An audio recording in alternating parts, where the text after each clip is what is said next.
Hola a todos, mi nombre es Sergio Estebanez, soy alumno del segundo curso del ciclo formativo grado superior Guía en Formación de Asistencia Turística de Palencia. Os doy la bienvenida a este vídeo que he preparado para la Asociación de Vecinos de la Avenida de Madrid para la Semana Cultural que esta asociación está preparando en estos días de confinamiento. Este vídeo trata sobre 10 curiosidades de Palencia que quizás no conocíais. Estas y otras curiosidades os las contaré en una visita guiada que os prepararé cuando toda esta situación de pandemia termine. Así que nada, os doy la bienvenida y vamos a pasar sin más dilación a las 10 curiosidades. Empezando por la primera, la Catedral de Palencia. Nuestra catedral esconde elementos arquitectónicos y decorativos que no corresponden con la época de construcción del edificio. Estos elementos se denominan anacronismos y se van a añadir sobre todo en el siglo XIX y XX, coincidiendo con las restauraciones que ha sufrido el aseo palentina. Algunos de los anacronismos más famosos son las gárgolas que encontramos en la parte de la cabecera, donde destaca la del fotógrafo. Esta gárgola y las demás de la cabecera fueron realizadas por el arquitecto palentino Jerónimo Arroyo tras la intervención en la catedral a finales del siglo XIX y principios del XX. De esta gárgola se cuenta que Jerónimo Arroyo la hizo en memoria de un amigo suyo que era fotógrafo, que falleció mientras estaba sacando una foto. Otros anacronismos que destacan en la catedral son dos aliens de la película Alien, que podemos ver en la puerta de San Juan de los Reyes, la fachada norte de la catedral que da a la Plaza Cervantes. Hay que echar la vista hacia lo más alto de la primera arquivolta exterior y contemplar la clave, que es el vértice de la arquivolta, para poder visualizar a los aliens. El último anacronismo de la catedral se encuentra en la parte posterior de la torre. Consta de un rostro abstracto que recuerda algunos elementos de la obra de Antonio Gaudí. Esta gárgola se denominaba el grito femenino y sustituye a una gárgola de finales del siglo XIX cuyo motivo era un monstruo alado. En la parte de la torre que da a la Plaza de la Inmaculada encontramos otros dos anacronismos situados a la misma altura que la gárgola del grito. Estas gárgolas bicefas muestran un unicornio junto a un esqueleto. Sin duda son de los anacronismos más curiosos que podemos ver en nuestra catedral. ¿A vosotros qué os parece? Para nuestra siguiente curiosidad nos tendremos que desplazar hasta mediados del siglo XIV, cuando en aquel entonces reino de Castilla se libraba una guerra civil entre el rey de Castilla, Pedro I, y Enrique de Trastámara, hijo bastardo del rey Alfonso XI, que entraba en la disputa de la corona. En esta guerra entró también Juan de Gante, más conocido como el duque de Lancaster, heredero de la corona británica y casado con la hija de Pedro I, Constanza de Castilla. Una vez acabada esta guerra, tras la muerte de Pedro I, en Castilla reinaron Enrique de Trastámara y Juan I de Castilla. Pero el ambiente era hostil, y el duque de Lancaster, tras la derrota de Juan I en la batalla de Aljubarrota, se veía como el legítimo heredero de la corona castellana, por lo que inició campañas para conquistar el reino de León para hacerse con el poder de Castilla. Pero cuando llegó a la ciudad de Palencia, aprovechó que los hombres palentinos se encontraban en unas campañas militares en Portugal para intentar asediar la ciudad. Lo que no esperaba el duque de Lancaster es que las mujeres palentinas resistieron y acabaron echándolo. Este heroico hecho fue reconocido en el Tratado de Bayona de 1388 con la condecoración del título de caballero a la mujer palentina, la entrega de la banda dorada de honor y el derecho a no arrodillarse ante ningún rey. Actualmente la banda dorada la tenemos vigente en nuestro traje regional y como dato curioso el fin de esta historia tiene lugar en la Catedral de Palencia, ya que en el Tratado de Bayona se reconoció a Enrique III, hijo de Juan I de Castilla, y Catalina de Lancaster, hija del duque de Lancaster, como los primeros príncipes de Asturias, celebrando el subo de la Catedral de Palencia y saliendo por la puerta que actualmente conocemos como la Puerta de los Novios. Bonito final, ¿verdad? Anteriormente hemos hablado de Jerónimo Arroyo en la Catedral de Palencia, con la gárgola del fotógrafo, pero ¿alguna vez te has preguntado cuántos edificios tiene Jerónimo Arroyo en la ciudad? Jerónimo Arroyo nació en 1871 y actualmente es uno de los personajes que más ha influido en la ciudad de Palencia a principios del siglo XX. Aparte de haber realizado edificios emblemáticos como Villa Andrando, el Consejo de Cuentas de Castilla y León, el Instituto Jorge Manrique y la Diputación Provincial, realizó muchos edificios a lo largo de la calle Mayor, tales como la Casa de Flora Germán, el que tiene la cúpula, el edificio del Bar Alaska, el edificio del Marqués de Albaida, enfrente de la Estatua de la Mujer, o el estudio de arquitectura, que actualmente es la Oficina del Turismo. Pero Jerónimo Arroyo no solo fue arquitecto municipal, también fue arquitecto provincial y arquitecto de la diócesis, extendiendo su obra hasta otras provincias como Valladolid, donde realizó edificios como el edificio de Correos y la Casa del Príncipe, en la Acera de Recoletos. Quizás te preguntarás si Jerónimo Arroyo realizó solo estos edificios, pero es que realmente intervino en más de 300 edificios, hasta su muerte en 1946. De hecho, en el plano que os enseño a continuación, veréis que la calle Don Sancho era enteramente de Jerónimo Arroyo, porque solo había edificios de él. Y de hecho, Jerónimo Arroyo tenía su casa en lo que era antes el Hotel Samaría, enfrente del casino y al comienzo de la calle Don Sancho. Sin duda, es un importante dato de la cantidad de edificios que tuvo Jerónimo Arroyo, aunque no solo realizó edificios, realizó también iglesias, realizó villas, incluso como la Villa Arsenia, que se encuentra en la carretera de Carrión, a la altura de Perales. Pasamos a hablar del que fue el convento más importante de la ciudad desde el siglo XIII hasta mediados del siglo XIX. Estamos hablando del convento de San Francisco, y desde su fundación en 1246 ha sido escenario de acontecimientos tan importantes como la celebración de cortes y concilios.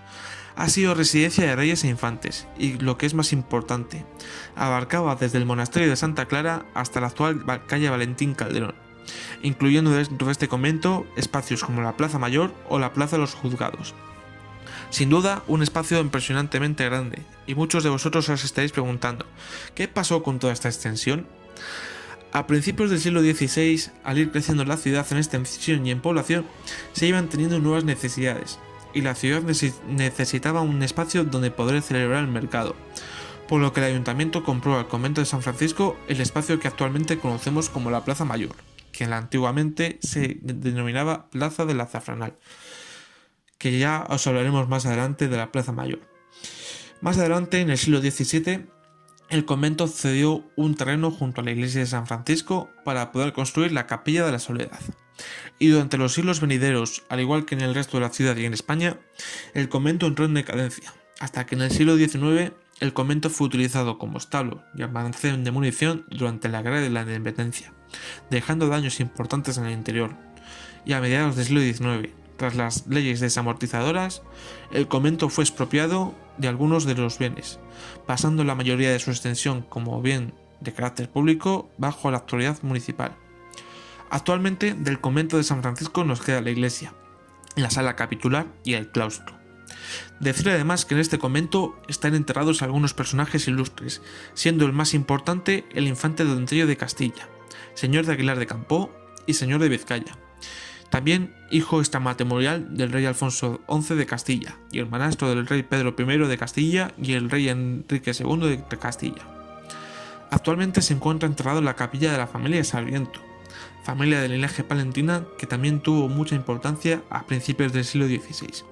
Sin duda, una parte fundamental de la historia de la ciudad.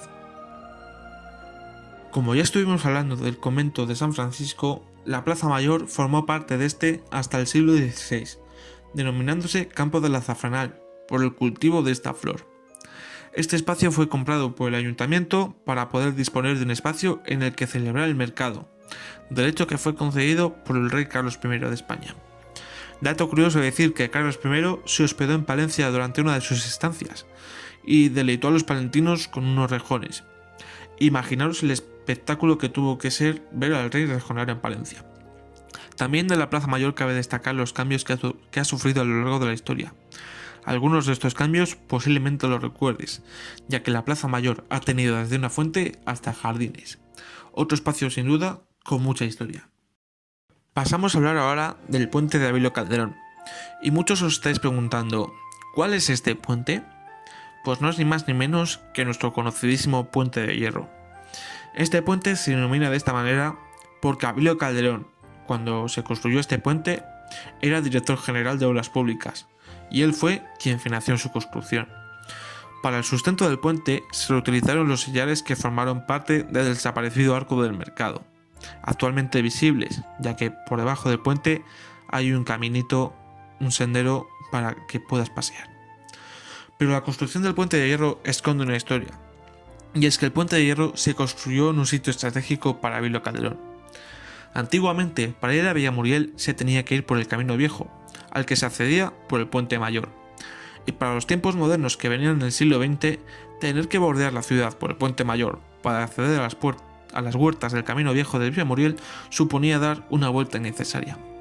Y como Ávilo Calderón poseía terrenos en el Camino Viejo, necesitaba construir un puente para acceder a sus terrenos de una manera más rápida. Que gracias a la vagueza de Ávilo Calderón y a su protagonismo en el mundo político, disponemos de uno de los puentes más emblemáticos de nuestra ciudad. La siguiente curiosidad que os quiero contar es la que tiene que ver con uno de los puntos más emblemáticos de la ciudad, la estatua de la mujer palentina, o como todos la conocemos popularmente, la Gorda. Este monumento, realizado por Indalecio López en 1998, fue muy polémico, ya que los palentinos decían que era una estatua muy moderna para su época. También se dice que hay dos teorías sobre por qué hizo de esta manera la estatua. La que más fuerza cobra dice que Indalecio López odiaba a su mujer, y que por este motivo hizo así la estatua, representando a una mujer esbelta y utilizando mármol negro para su composición. Yo no sé si será verdad, pero si no hubiera sido por él, actualmente no tendríamos uno de los lugares de encuentro por excelencia de nuestra ciudad. Ahí lo dejo para vuestra reflexión. Avanzamos un poco por la calle Mayor hasta llegar a los Cuatro Cantones, donde nos detenemos en la calle La Cestilla. Y ahora os pregunto, ¿sabéis de dónde proviene el nombre de esta calle? Antiguamente, en el lugar donde se encuentra actualmente el Banco BBVA, se encontraba la cárcel de la ciudad, mandada a construir por Isabel la Católica. Y en las celdas donde estaban los presos, tenían rejas que daban a esta misma calle, por donde pasaban unas cestas para que la gente que pasaba por allí les echara comida. Y de este hecho, que pasó de ser casual a ser un acto cotidiano, y a modo de recordarlo, se puso este nombre. Sin duda, otro hecho curioso de la historia de nuestra ciudad. Para nuestra siguiente curiosidad, tendremos que dar un salto en el tiempo hasta el siglo XI, durante la época de repoblación. Por aquel entonces, Sancho III, rey de Navarra desde el año 1002 hasta el año 1035, poseía un reino que se extendía desde las tierras altas de Huesca, condado de Ribagorza, hasta los límites del condado de Castilla, que por aquel entonces y hasta la creación del reino de Castilla en 1035 se encontraban en nuestras tierras, haciendo frontera con el condado de Monzón, territorio el cual era disputado por el reino de León. Sancho III, al final de su reinado, se encontraba haciendo expediciones para conquistar el reino de León. En una de esas expediciones estuvo de cacería por nuestra ciudad. Y aquí comienza la leyenda, aunque hay dos versiones. En la primera, el rey siguió a un jabalí hasta una cueva, y cuando lo tuvo de cerca para matarlo, se le paralizó el brazo con el que portaba una lanza. Y fue entonces cuando se percató que estaba en un sitio sagrado, concretamente en la cripta de la desaparecida iglesia visigoda de San Antolín. El rey le pidió al santo que le devolviera la movilidad de su brazo, y a cambio, Sancho III construiría un templo y restauraría la diócesis de Palencia, que había sido una de las más importantes de la Hispania visigoda hasta la llegada de los musulmanes. En la segunda teoría, el rey siguió al jabalí hasta el interior de la cueva, donde éste hirió al rey. En dicha cueva había un pozo, del cual bebió agua y sanó milagrosamente. Fue entonces cuando descubrió las ruinas de la cripta de San Antolín, y el santo, que lo había curado, le reveló que tendría que construir una iglesia. El rey no solo levantó una iglesia en su honor, sino que restauró la diócesis palentina. Y debido a esta segunda variable de la leyenda, actualmente, cada 2 de septiembre, celebramos San Antolín, patrón de nuestra ciudad, bebiendo agua bendita del pozo de la cripta. Y ya para acabar con las curiosidades sobre Palencia, decir quizá que esta última es la más importante para nuestra historia. Y sí, has leído bien, la primera universidad de España estuvo en Palencia, y no como dicen algunos, que la primera universidad de España se encuentra en Salamanca. Eso es mentira. Allá por el año 1212, en plena Reconquista, se estaba preparando una batalla, la batalla de las Navas de Tolosa, la más decisiva de todas. Tras la derrota en la batalla de Arcos en 1197, los reinos cristianos se unieron para luchar contra los musulmanes, Castilla, León, Navarra, Aragón, Portugal y el Reino de Francia, este último apoyando a los cristianos, participaron en esta batalla. Palencia envió un gran número de guerreros, comandados por el obispo de Palencia, don Tello Tellez de Meneses, y el rey de Castilla y León, Alfonso VIII, era quien comandaba todas las tropas. La victoria fue para los reinos cristianos, y en agradecimiento al obispo de Palencia por su aportación de las tropas, Alfonso VIII le concedió el privilegio de transformar la escuela catedralicia en un estudio general, el predecesor de lo que conocemos actualmente como universidad. Si bien en Palencia hay señales que indican que en nuestra ciudad se encontraba la primera universidad de España, tanto en la Plaza de San Pablo con el conjunto escultórico como en la Rotonda de la Yautera, no mucha gente conoce esta parte de la historia, que coincide con el momento de mayor esplendor de nuestra ciudad. Y hasta aquí las 10 curiosidades sobre Palencia que quizás no conocí. Espero que con este vídeo hayas podido aprender algo sobre nuestra ciudad y si ya conocías todas, espero que también las hayas recordado con nosotros. Quiero dar las gracias a la Asociación de Vecinos de Madrid por ofrecerme la oportunidad de hacer este vídeo.